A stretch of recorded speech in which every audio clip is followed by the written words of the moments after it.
Hi everyone, I'm Nick with Sweet Cheeks Meats. I'm also Nick from Sweet Cheeks Meats.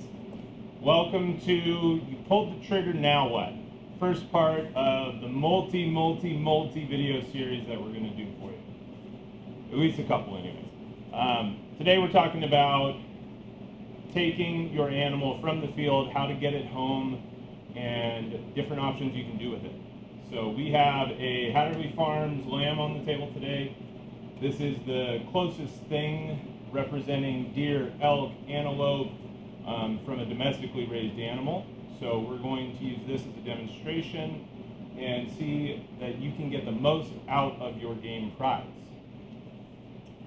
Starting off, we're going to talk about some tools to take in the field with you. So this is a 6-inch curved, stiff boning knife. This will be your best friend out there. You can take one knife with you, use it for everything. While you may have your dad's old buck knife or something, that's great, but this tool has the best edge for you, and it will provide the most service out in the field. You can use this for skinning, you can use this for breaking, just about everything.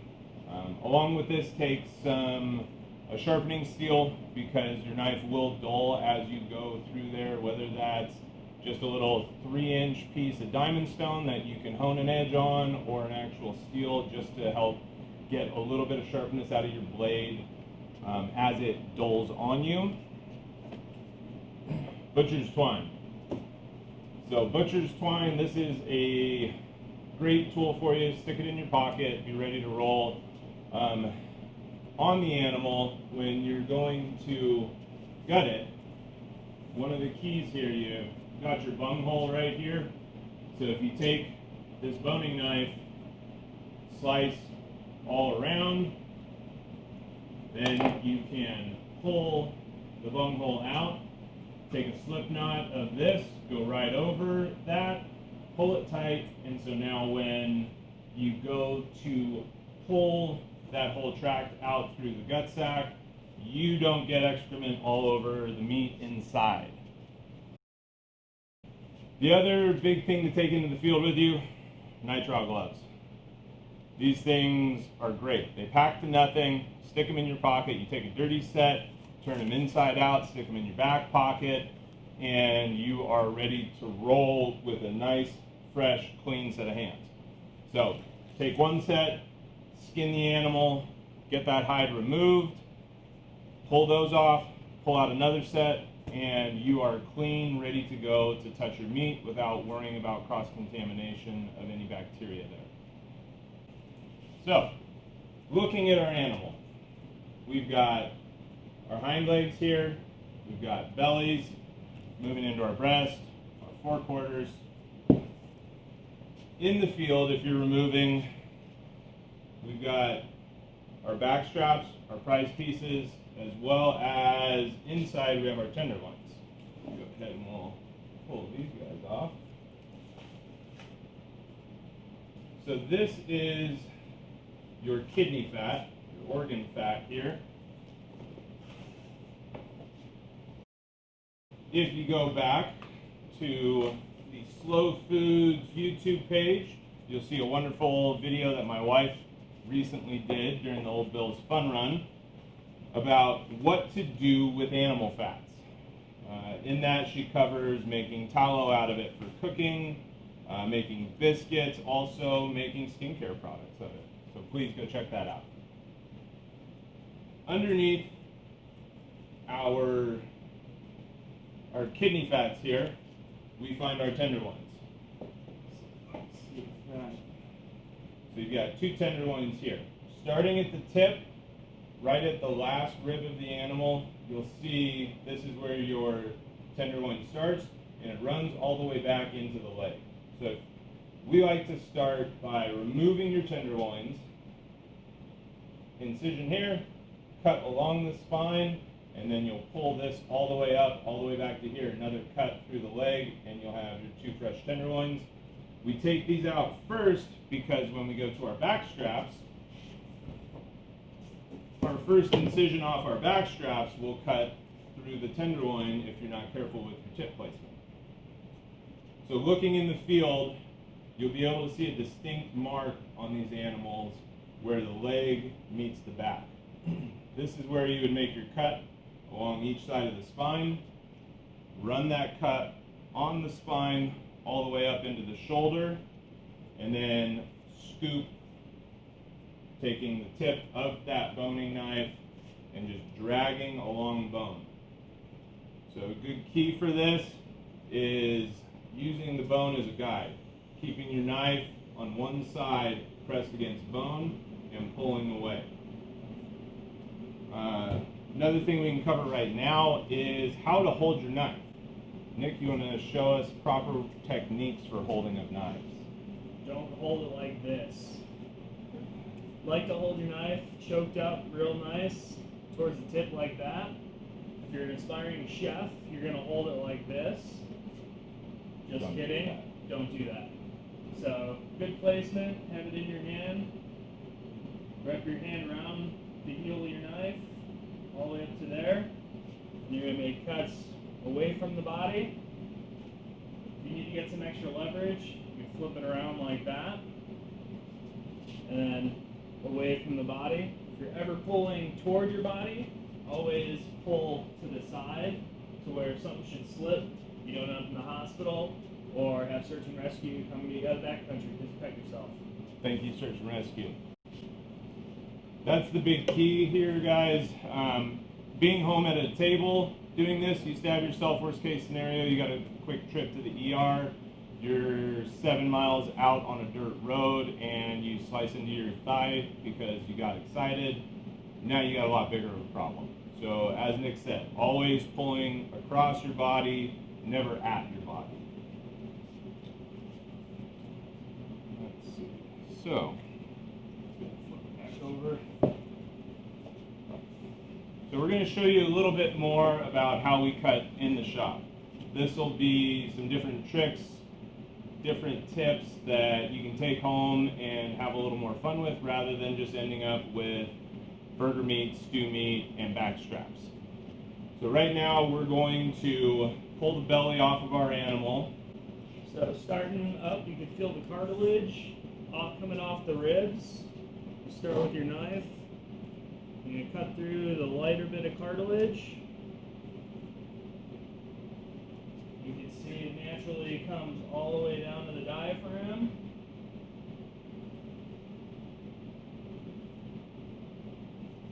We're going to make our incision all the way back towards the leg.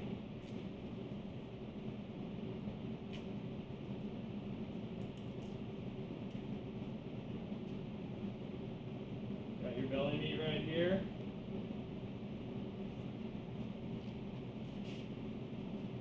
So belly meat we can do a few different things with. One, it can just go in and add to your grind. There's some nice fat in there, so it can add up for that.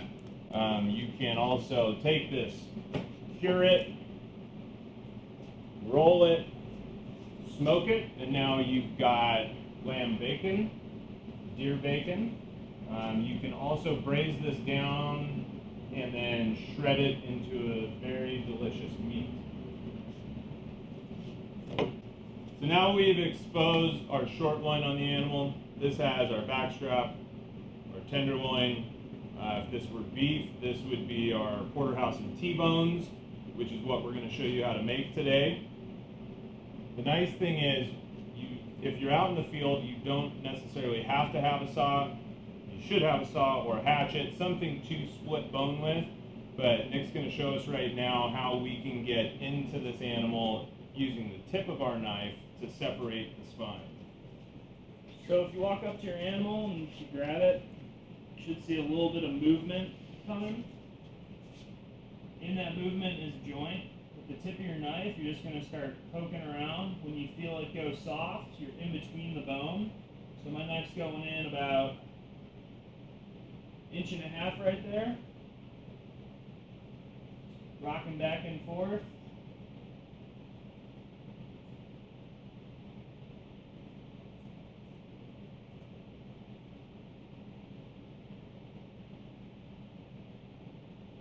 When you feel it hit the bottom side of the bone again, you know you're all the way through. One straight cut. One straight cut. If you have a buddy with you, have him hold it for leverage. Just snaps like that. The heel of your knife, you're going to make one more cut. Then you got your hind section. Easier to pack out this way as well. You either put them on your pack like this and carry them out, or I've even seen guys go as far as just tying them up to their pack, and you got a dual backpack of legs. It's important to get the whole thing out like that if you're planning on aging your elk, your deer, just because if you start cutting bone and removing bone, you're going to have more rot and more loss. So this guy right here, you're going to be able to just hang it up and have minimal loss out of it and max yield off your animal you spent all that time hiking out and getting. Okay, so now we're going to remove our short loin from the animal using same technique. If you find your last rib on the animal, we're going to come to where the vertebrae split just behind that last rib, and that'll create our short loin and then our rib section. Hiding. Hiding.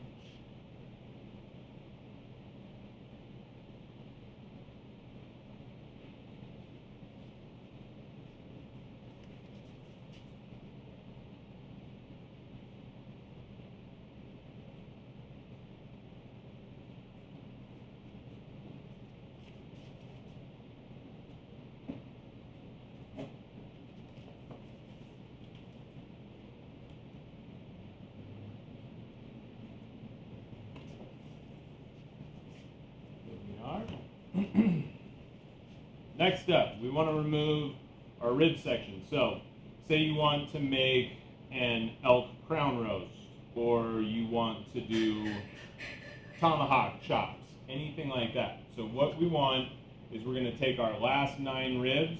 So if we count from the front, between ribs 5 and 6, coming in, 1, 2, 3, 4, 5, 1, 2, 3, 4, 5, 6, 7, 8, 9. So, coming in, 1, 2, 3, 4, 5. What you can do is use this inside hand to poke the meat in between so I can see where my hand is coming through the backside here. Keep my finger clear, poke my knife through, and now I can watch where I'm coming down. Once again, 1, 2, 3, 4, 5. Let's see.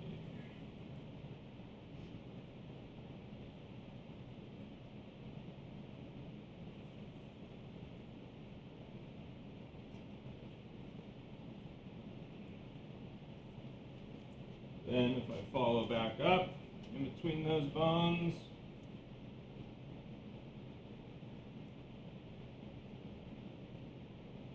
and break there. Here we've got a much bigger meat saw than we need. We overcompensate here, but so did you using a 30-06 killing an antelope at 50 yards.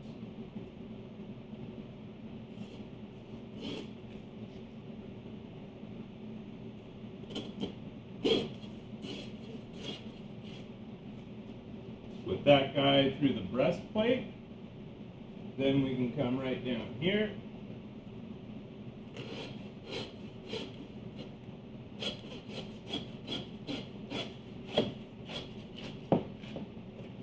So this is just for bone. We don't want to cut meat with that. So now we'll come back once we get through our bone, finish our cut through the meat. And we've got our nice rib rack section waiting for us to come in and French them.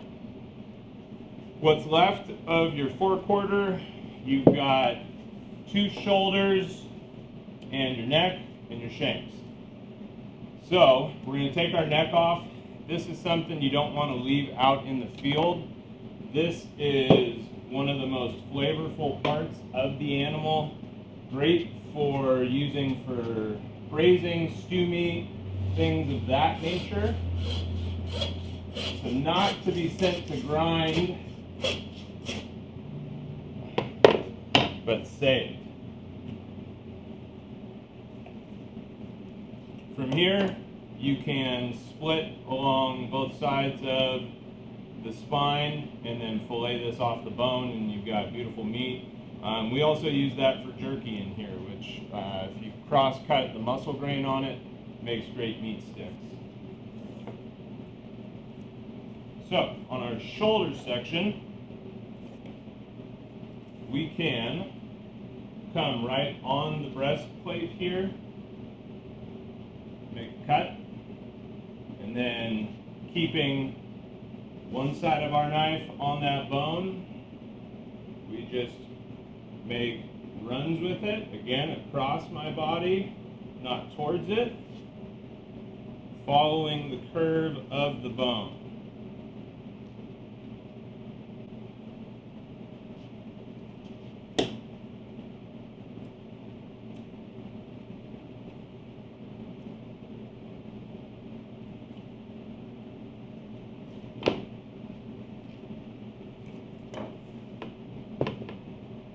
So as that pulls away, you can see we take a pretty good curve here, hit our feather bone, and then come back up. From here, you've got a beautiful roast, semi-bone in. You can also cube this up, use that for stew meat. You can separate out this portion here, we call this the copa. You pull this guy off. You've got chef's treats right there while you're preparing everything else for your dinner guests. Let's take a quick second. Let's talk about shanks. Also something not to be left out in the field. So this would be forearm off of the animal here. If we knock our bones off just on the sides,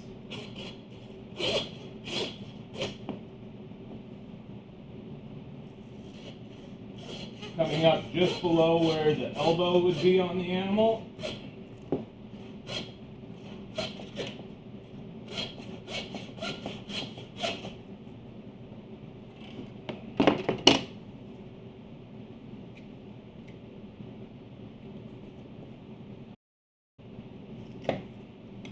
So on your smaller animals, like your antelopes, you can just keep this whole. This is for braising, stewing. Cook this low and slow, it falls apart, most delicious thing. It's got a lot of connective tissue in it, so as it slow cooks, turns into collagen, keeps the meat very moist and wonderful. On larger animals, like your elk, you can cross-cut it, so cut it into 2-3 sections, or you can just strip the meat from the bone and use the meat itself. Rib racks? Back onto the rib racks, the prize section off the whole animal.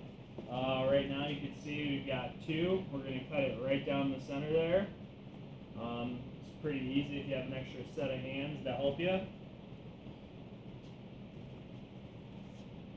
Going to start by just making sure you're dead center.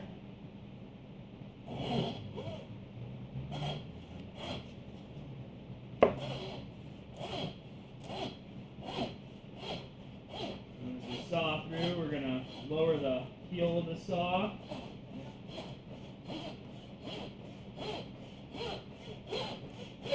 And if you guys use a hacksaw at the house, just long, steady strokes.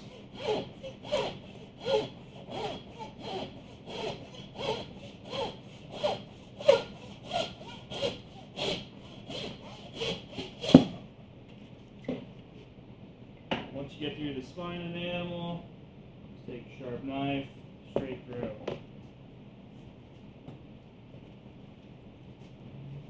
So this is pretty much what we're starting with here. This right here is a tasty treat. It's your skirt steak. So the skirt steak is going to be the muscle that's holding the diaphragm to the rib cage of the animal, as you punch through that diaphragm and pull it off, be careful, because if you are a little too hasty, you can tear that little treat apart. But just one more thing you can take home: flash grill on both sides, and quite wonderful. Now we're basically, you got the loin right here. We're going to go a little bit above and make a mark.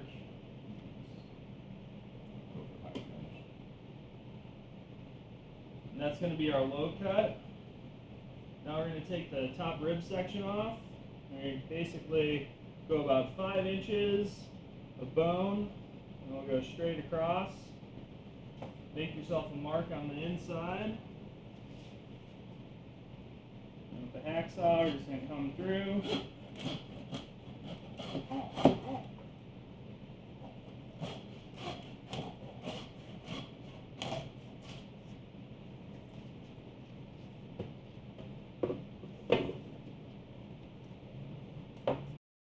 Alright, now we're getting somewhere. Starting to look more like a French rack. Wonderful byproduct. You got lamb ribs. Take those, marinate them, grill them up. So now we're going to connect our 2 cuts. If you did this right, you got a tiny little bit of the shoulder blade left in here. Just going to remove that with the tip of our knife.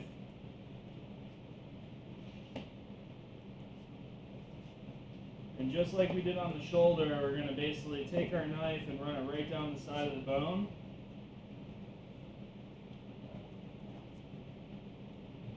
In doing this, you're already cleaning one side of your bone for presentation. Another byproduct that, if you're at home, all these little bits, ends of shoulder blades, nubs off of your shanks, all the different odd ends and bones you can get, you can turn into your wild game stock.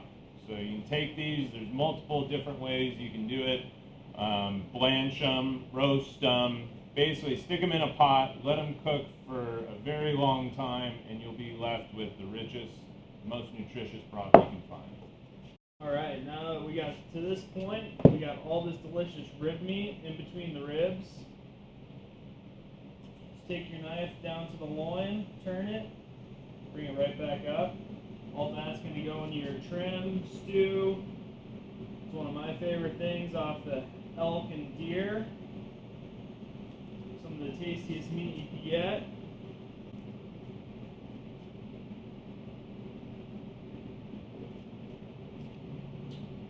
There you guys go. Your French loin. So coming from this point, you got a couple different options. We still have our chine bone in here, meaning you can't slice right through this and break it apart. So you have a couple options. You can use cleaver, hatchet, whatever you have, come down through all the way through the meat, and then a couple of bops with a dead blow hammer, and you'll knock through this bone. Or you can do how we do here, coming back to your saw again. You come in at an angle. The way your chine bone or your spine sits here, we're making a cut through the rib bones, and that'll get us clear of this spine, so then we can come back with our boning knife to remove that loin, have a semi-bone in just with the French rack there. So you come in at an angle, ready to cut.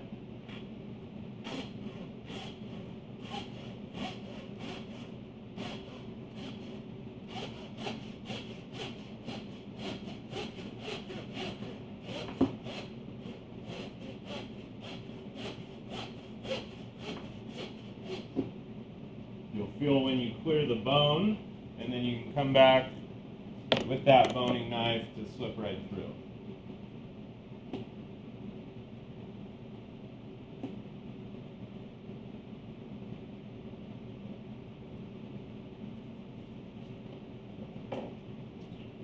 One more piece for the stock pot.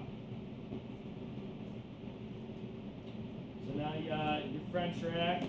Easily make your cut without without hitting bones and get little lollipop chops off, tomahawks, whatever you want to call it, and, you know, have a happy dinner table.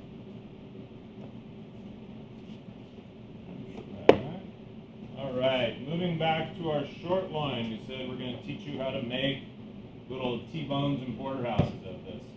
So, in order to do that, we need to split our spine again right down the middle. The assistance of a friend, we're going to find center of our spine.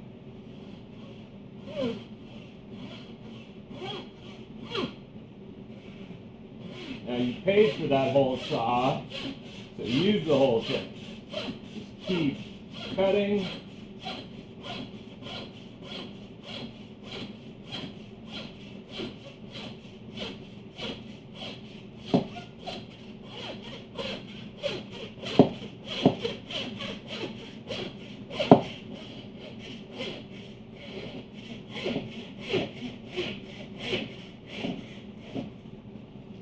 So you get through the bone, then grab our knife, nice drag right through. We've got our two sections now. What we're going to do now is we're going to use our cleaver to break through the bone of this and leave us with nice little T-bones.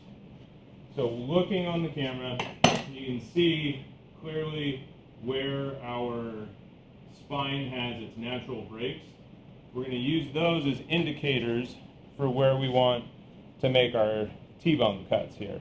So I'm just going through, scoring the meat where those breaks in the spine are.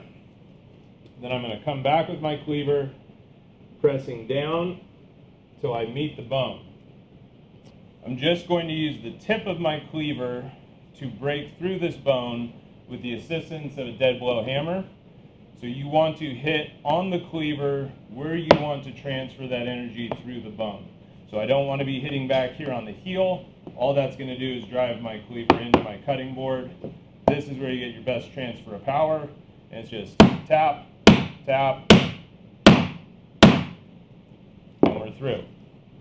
Oh, not quite through. One more. There we go. Use our cleaver to cut off.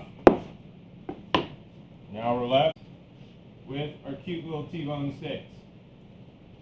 So you can run that with both of those, which leaves us with our hind legs. So this is our hip bone, our H-bone in here. It's curved, it's got nubs on it, it's tricky to get out. It takes a lot of time and practice to get good at it. The other part with it is if, as Nick was saying earlier, if you can take this out with the bone in, one, that bone's creating a layer of protection while you're dry aging this, and two, as you're out in the field and you're poking, kind of stabbing away at it, inevitably you're going to make punctures into the meat. Every time you create a puncture into the meat, you have the potential of introducing bacteria into the meat. So this is why we say bring it out with the bone on. We understand it might be an extra pound or two that you're bringing out, but that will translate in many more pounds that you are able to yield off of this animal. Once you get home, it's done aging, you're ready to remove that bone. Nick will show you best procedure for getting that out. So your inside part of the hip bone right here, you're going to start with the tip of your knife up against that, making your first incision, and you're having a little bit of outside pressure onto the bone.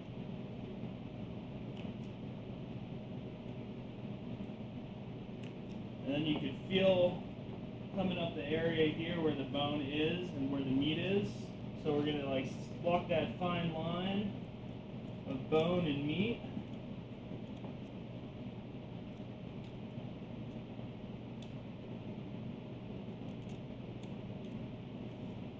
And then once you expose that end of the ball on the bone, there's a tendon holding it to the hip, so you can get the tip of your knife in there, a little wiggle around, and the side pull, you'll cut it.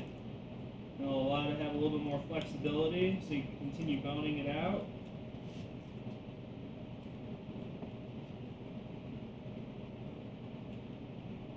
As you're doing this, you usually have a little bit of back pressure going on just to cause natural separation between the meat and the bone.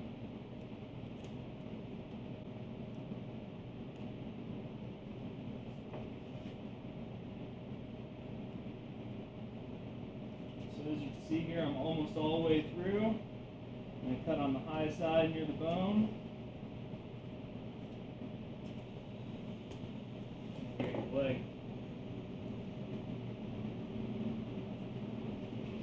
So with that minimal puncturing, all usable meat there, we're going to knock off our hind shank here. Show you that. So just as we did earlier, I'm going to knock off this knuckle. And then again, right below what our kneecap would be.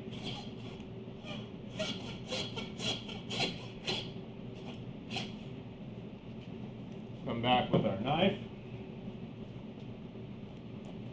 through that meat. Now you got one more shank to work with.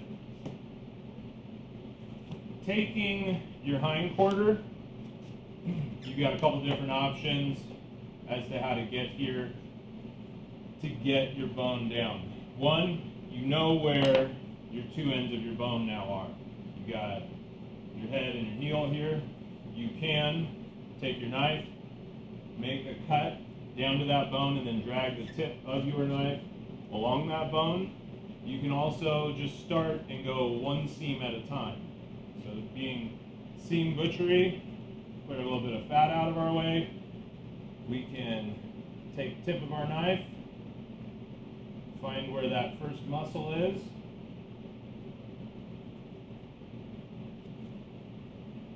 and then let your left hand, the fingers on your left hand, do the walking, and then your right hand with the knife following that cut till you find your next muscle, and then keep running through that seam. Good indicator of seeing muscles change. You see silver skin, you see the fascia between the muscles work as guidelines for you.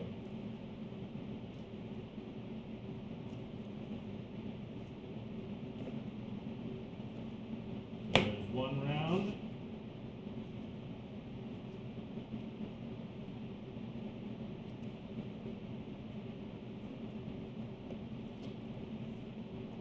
Eye of round, in case you want to make a brajol, a tartare. This skinny little guy, the eye around, is great for that. And one of the best reasons for doing this is this will translate over to more recipes you could cook and utilize the animal. So you could actually almost take a beef cut or a beef recipe. So say we got this round right here. Here at the shop, we'll corn this a lot, and then make corned beef or corn, pork out of it. You could do elk. It's pretty awesome as well. Now I'm going to cut down to the bone. This muscle wraps around the majority of it. So once again, putting one side of my knife on the bone, then dragging along with it, making small cuts.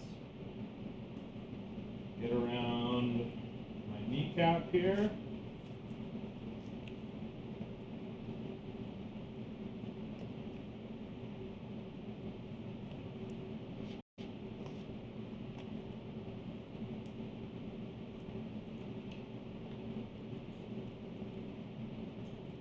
Pull this guy off, and then we've got our knuckle right there. One more tip for you guys. Cleaning silver skin, cleaning dry age off of these. Dry age you don't want to be putting through your grind. It's a secondary layer that forms on it as it dries out. So you're going to take your boning knife, you're going to run right underneath that surface, poke through, and with a slight upward pressure, you just run a nice smooth cut, taking a thin layer off. Once again, running through, slight pressure upward, and then dragging it back to finish that cut, and that takes your dry age off.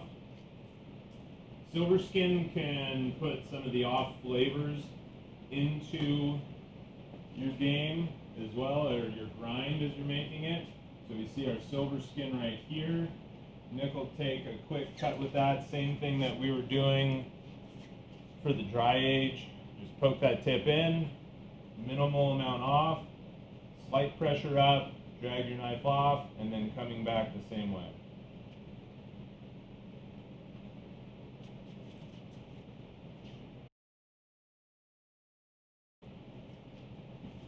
So, looking back at it, we've got one hind quarter there. We now have our seamed out parted leg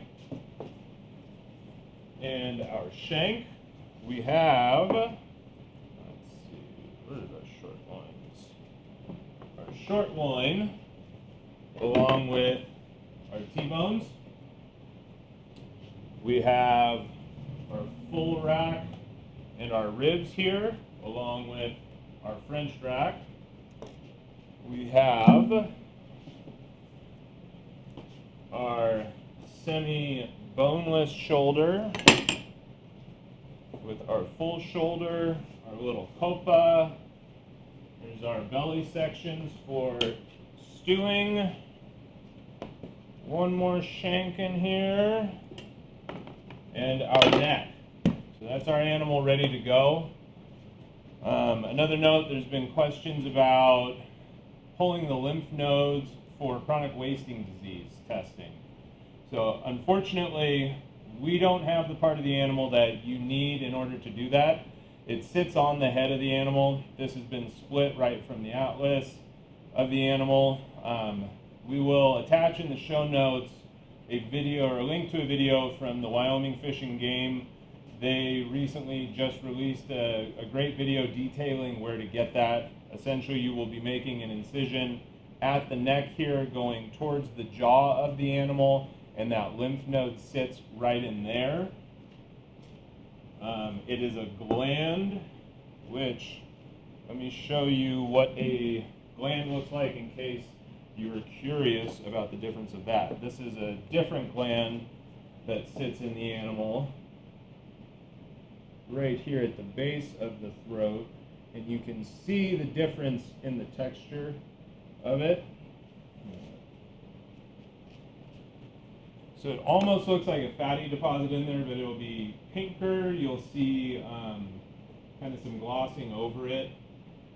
Anything like that, when you are processing your game, there are different glands throughout the body.